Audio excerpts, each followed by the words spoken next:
way we can build self-compassion is by working on our self-talk. So when we notice ourselves saying negative things to ourselves, we stop them and we challenge them. And we counter them with something positive, something compassionate, something kind, something gentle, something loving, right?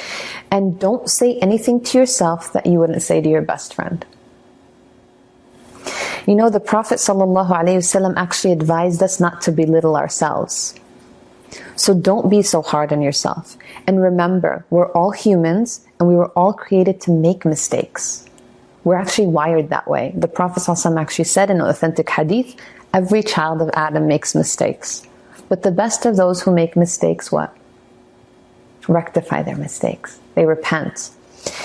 And so, we were never meant to be perfect. Allah subhanahu wa ta'ala did not create us like the angels. We were created to make mistakes.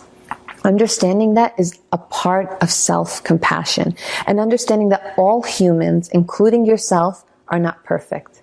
And that perfection belongs to Allah subhanahu wa ta'ala alone. That's not something that we can ever achieve. That's not something that Allah even asks us for. SubhanAllah.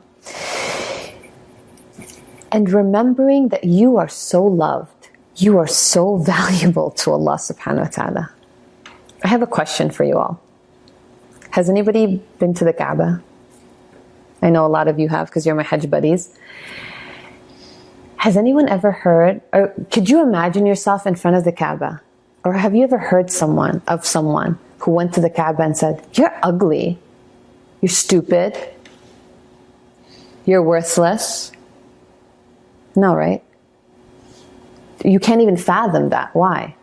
Because the Kaaba is what? So sacred, so beautiful. Look at what the Prophet ﷺ said. Ibn Abbas reports that once the Prophet ﷺ was looking at the Kaaba and he said, "How great are you? How great is your sanctity?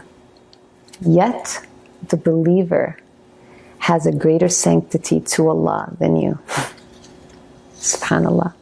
Verily, Allah subhanahu wa ta'ala sanctified you once, and verily Allah subhanahu wa ta'ala sanctified the believer 3 times in this life. Sanctified his life, his wealth, and not to assume anything negative about him. SubhanAllah.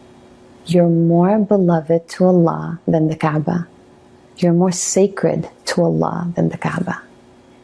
Right? So if you wouldn't say it to the Kaaba, don't say it to yourself. And every time you think that negative thought, stop yourself and say, would I say this to the Kaaba? Allah does not love that. What can I say that's more loving? I'm a beloved creation to Allah. Allah created me Himself. Right? Allah subhanahu wa ta'ala created Jannah for me.